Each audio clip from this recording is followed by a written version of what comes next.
The Chinese robot maker Unitree has opened subscriptions for his Shanghai IPO as it seeks to raise around $900 million in investments. The Hangzhou-based company makes four-legged robots and humanoid machines designed ultimately to perform physical tasks alongside or perhaps instead of humans. Now, China produced around 90% of humanoid robots sold last year. Unitree is already one of the biggest names in the industry. Beijing sees the technology as potentially transformative and wants China to establish an early lead in a field the United States also regards as strategically important. Unitree's robots can already run or perform choreographed routines, but the real goal is to build machines that can understand what is happening around them and carry out useful tasks reliably without constant human control. And that is where artificial intelligence comes in. DeepSeek has invested more than $20 million in Unitree, and the two companies have agreed to work together on AI models for humanoid robots. Now, that's brought together one of China's best-known AI developers with one of its leading robot makers. All right, to talk about what all this means, I'm joined now by Antonia Hamidi, head of the Science, Tech, and Innovation program at the Mercator Institute for China Studies. It's good to have you on the program. Let's talk about this IPO for a moment. Unitree is trying to raise more than, $900 million. It is massively oversubscribed. Do you see this as confidence, or is this a bubble in the making? I mean, what does this IPO tell us about where China's humanoid robot industry is right now? This IPO really tells us that China currently has a lot of confidence in its robotics industry. And part of this is, I'm sure, the hype of what we've seen in the last year, where robots were in the New Year's gala and have been kind of really rolled out in everyday life. Part of this is also the strategic bet that the Communist Party is making on robots to solve some of these key issues that China is facing currently. China is in a pretty strange position where they currently have pretty high unemployment, but they can already see, because demographics is quite predictable, that at a point pretty soon they will struggle with finding people to work for all of the jobs that China will continue to have. And as the government is not willing to let go of all of this low-tech manufacturing, robotics is really seen as a key solution to this problem. China now produces the overwhelming majority of the humanoid robots that are sold around the world.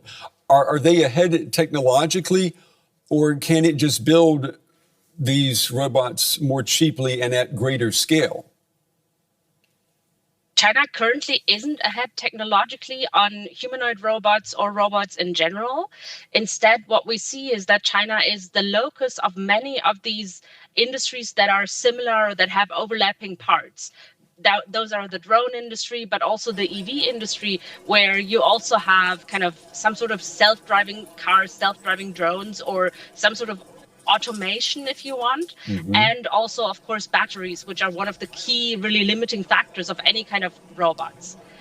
What China is able to do is build these robots cheaper than their international counterparts, partly because Chinese companies at this point don't really need to make profits, and partly because Chinese buyers of robots currently are so highly subsidized that they will be able to sell them a lot more than they would in other countries.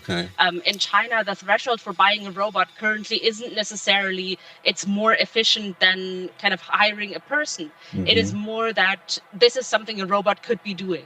We see these robots running, dancing, doing martial arts. They make for a good show. How big is the gap, though, between those demonstrations and a robot that can turn up in a factory and reliably do useful work all day? The gap is huge between those demonstrations.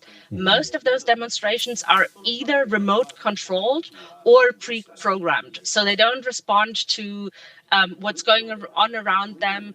They don't really have any kind of autonomy. Instead, it's more of a routine, if you want. And the gap from a routine to autonomy is really large. And it's even larger if it's not about doing one specific task, but about doing many different tasks. We've seen that a robot might be able to fry up some noodles somewhat reliably, not completely reliably, but somewhat reliably. But if you ask them to then fry up fried rice, which is a very, very similar skill, you would say, they wouldn't, the robot, because there's no real intelligence in there, they would just try to do the same thing they're doing with the noodles and probably fail at the first step, which is getting rice from one container to the other. If you try to do it the same way you do it with noodles, you just don't do that. So the technological bottleneck right now then is more in the brain of the robot than it is in the body of the robot. Is that what you're saying? The technological bottleneck is definitely the brain, but it's also the precision in the body, where currently Chinese companies still rely on a lot of, especially European and Japanese components for ball bearings or for kind of really tactile sensors that Chinese companies are able to buy currently.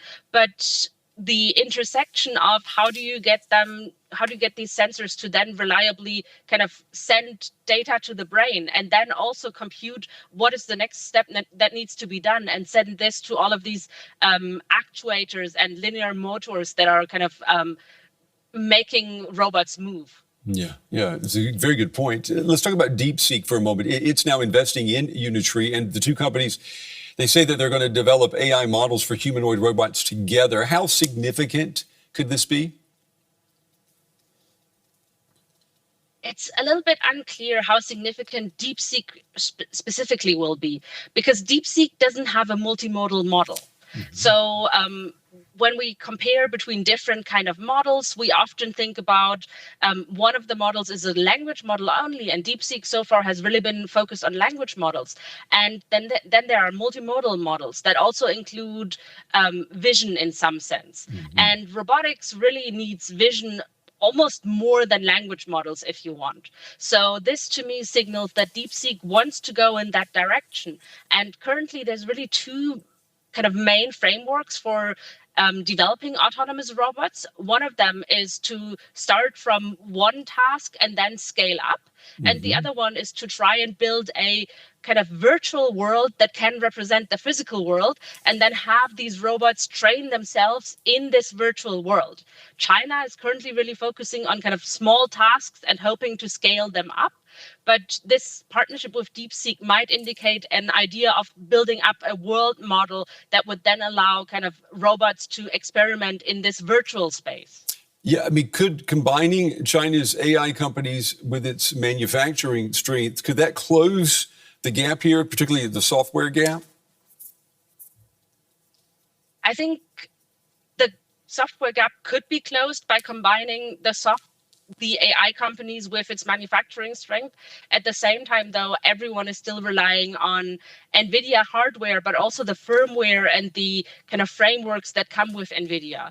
And in order to really get rid of those, you would need to kind of make very specific replacements, and these replacements will then, in at least for the first couple of years, lead to slower development. So the current bet really is that they would develop things first with the NVIDIA stack and then port it to whatever Chinese alternative will come at one point, maybe in 5, 10, 15 years. Yeah, it's interesting you mentioned NVIDIA because the United States, we know it's already restricting new foreign-made humanoids and quadruped robots, four-legged robots from entering its market. It's also trying to restrict how many of these AI chips made by American companies get in the hands of the Chinese. But what exactly is Washington worried about?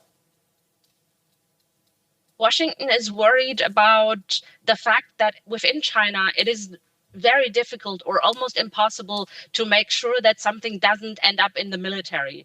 And robots, but also sort of AI models are seen in Washington and also in Beijing as crucial for the military, as especially in Washington, they're thinking about data centers full of geniuses that could then make decisions in real time quickly that are decisive on the battlefield, or that might even lead to there not needing to be a battle because one AI model will know that it's going to be better than the other one. So Washington is really focused mainly about the military effects of AI and has therefore focused most of its restrictions so far on AI chips for data centers. Humanoid robots don't use these chips. So NVIDIA still holds significant parts of the kind of chip supply chain within China for robots. And could the restrictions that the United States has put into place, could they actually backfire by pushing China?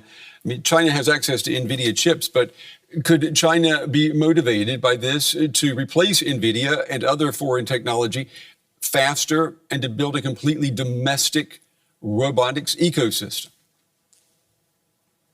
I think US restrictions, especially the addition of Huawei to the entity list and the foreign direct product rule, have already led to China wanting to replace pretty much all US and foreign software and hardware. So additional restrictions now, to my mind, don't really make a difference in terms of China's speed, because they're already full speed ahead and really pumping as many resources as they can into all of these technology developments. You know, we've already watched China become extraordinarily competitive in electric vehicles. Is humanoid robotics, is that beginning to look like the next success story, in your opinion? And if it is, should Europe be worried that it's about to get caught in the middle? Humanoid robotics is definitely looking like probably not the next success story, but maybe the one after next, because there's chips in between, there's green technologies in between that are probably a little bit closer to being actually useful on the market. But robots, and especially humanoid robots, they're looking very much like EVs looked like 10, 15 years ago, when most in the West were really kind of smiling about China's progress and were saying, well, it's just the government really supporting these companies and they can do this, but it's never going to actually be worth it because there's all of these tech hurdles. The batteries don't last long enough, all of these different things. And then China just did it.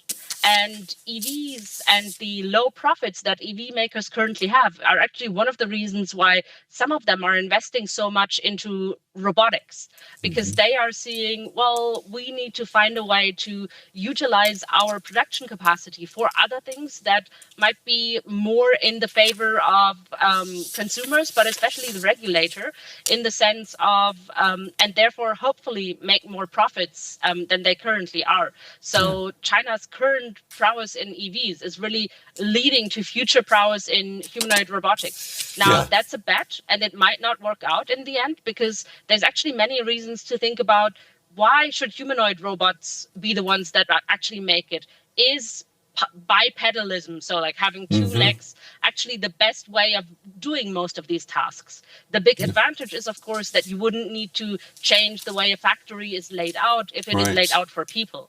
But the big disadvantage is that stability isn't as good as if you have like four legs.